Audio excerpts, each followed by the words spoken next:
नहीं धनंजय जी, लेकिन आपने सुरक्षा बलों के एक्शन को कटघरे में खड़ा तो कर ही दिया ना, ये कहकर कि आदिवासियों को परेशान किया जा रहा है, उन्हें नक्सली बताया जा रहा है, फर्जी मुठभेड़ की जा रही है।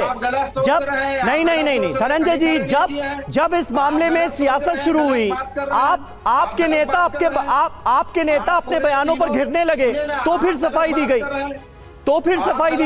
मैंने तीनों बाइट का बताया, तीनों बाइट का सवाल क्या था, तीनों बाइट का जगह क्या था, तीनों बाइट का मतलब क्या था, मैंने आपको पूरी चीज स्पष्ट किया है। और आप उसको गलत प्रेजेंट मत करिए प्लीज। नहीं, कोई गलत नहीं किया जा रहा है। जो बयान है भूपेश बघेल का, वो हमने आपको सुना दिया। उन्होंने कहा है कि सुरक्षा बल के जवान ऐसे इलाकों में आदिवासियों को परेशान कर रहे हैं, फर्जी मुठभेड़ हो रही है। तीनों बाइट का जवाब आपको दे दिया। अगर आप अफवाह फैलाने के हिसाब से सवाल करेंगे नहीं,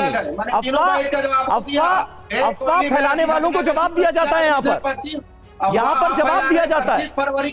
सीधे भूपेश बघेल का वो बयान हमने दिखाया और फिर उसके बाद जब बयान बदला गया, वो भी हम बता रहे हैं कि उसके बाद उन्होंने कहा कि नहीं, ये बहुत अच्छा हुआ है, सुरक्षा बलों को हम तारीफ करते हैं इस एक्शन की। राम कदम जी क्या कहेंगे?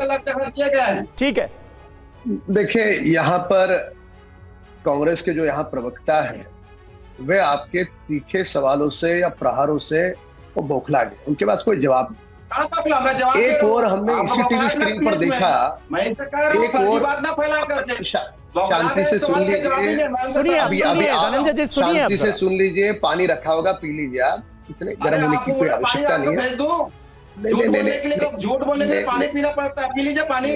आप क्या फेंके वो तुम्हारी मर्जी, देश देख रही है आपकी सभ्यता कितनी है। देश देख रहा है। मूल मुद्दा ये आता है कि देश के सवाल उठाते हैं, ये देश देख रहा है। धनंजय जी, ये गलत बात है, बीच में नहीं बोलिए, वरना ऑडियो डाउन करना पड़ेगा आपका, प्लीज कर दीजिए। आप मेरे को ऑडियो की धमकी मत दीजिए। नहीं, आप लगातार बोल रहे हैं ना धनंजय जी, आपने अपनी बात कह लिया, आप राम कदम जी को बोलने ही नहीं दे रहे। मैं आपको नमस्कार करके बाहर हो जाऊंगा, आप कहे तो। मतलब राम कदम को क्यों नहीं बोलने दे रहे आप? ऐसी क्या बात हो गई? बीएसएफ के उधर करेंगे ना कि पानी कीजिए तो जवाब देना पड़ेगा भाई साहब। ठीक है, राम कदम जी बात पूरी कीजिए। बीएसएफ के जवान वहां पर अपनी जान जोखिम में डाल करके वो जंगल में जा रहे थे। फायरिंग अपने जवानों की ओर से नहीं हुआ, फायरिंग उस नक्सलियों की ओर से हुआ है। उसके पश्चात भी कांग्रेस की क्या मंशा थी? हमारे जवान उसमें मारे जाए, ये मंशा थी। कुछ जवान इसमें घायल हुए हैं।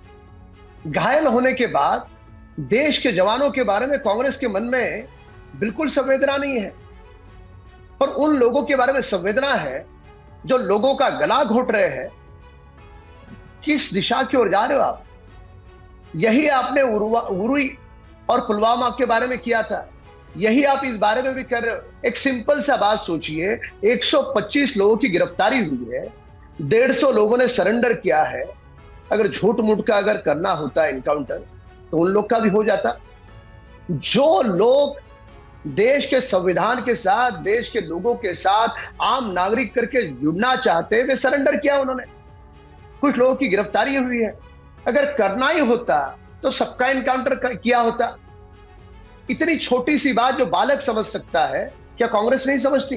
कांग्रेस भी भली भांति समझती है, पर कांग्रेस इस चुनाव में उन आतंकवादियों का साथ लेकर, जहां पर उन्हें सामने करारी हार दिख रही है, उस करारी हार को कहीं ना कहीं 1-2% और बढ़ावा मिले, इस कारण जानबूझ करके इस प्रकार के लोगों का साथ दे। इस देश में कभी भी आतंकवाद का समर्थन नहीं हो सकता, और आतंकवाद का समर्थन यदि कांग्रेस कर रही है तो कांग्रेस भी आतंकवादी है, ऐसा यह देश मानेगा, और यह बिल्कुल स्पष्ट है।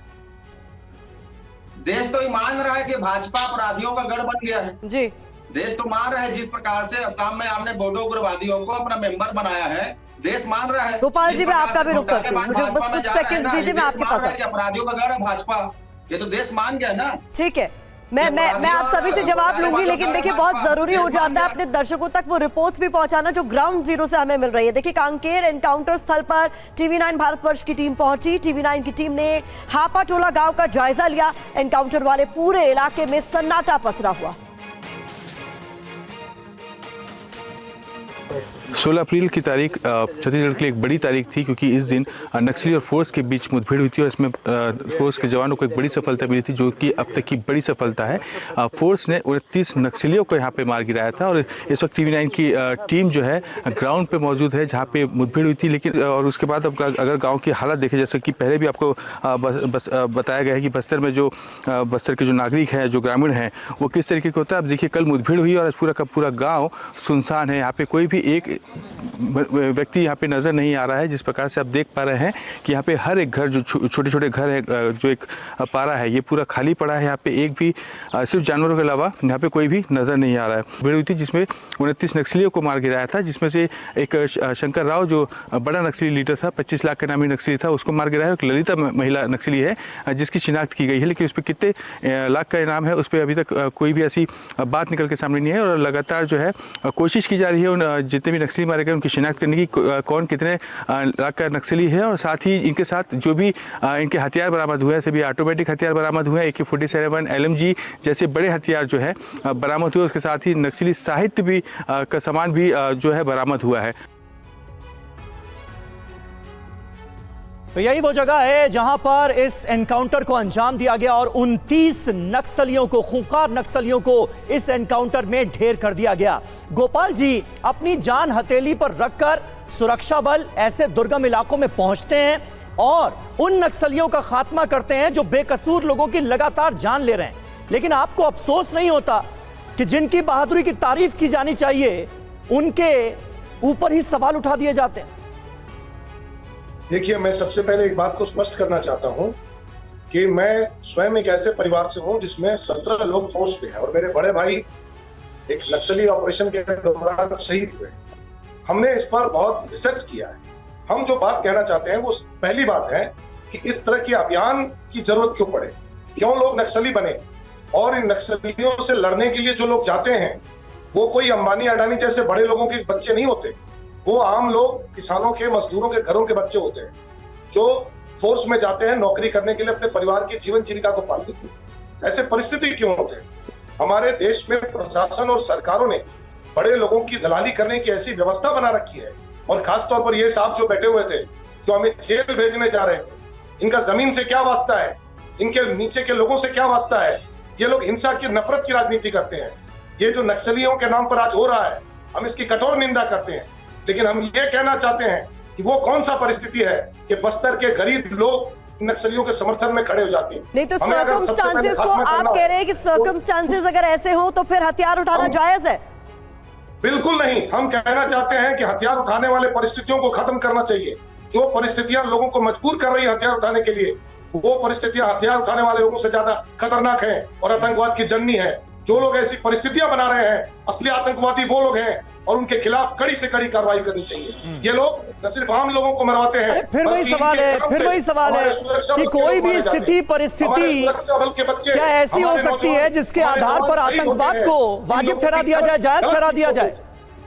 बिल्कुल नहीं। हम कहना चाहते हैं कि ये लोग हमारे जवानों को मरवाते हैं। गोपाल जी, सुना आपको कांकेर एनकाउंटर पर सियासत को लेकर बीजेपी ने कांग्रेस पर बड़े आरोप लगाए।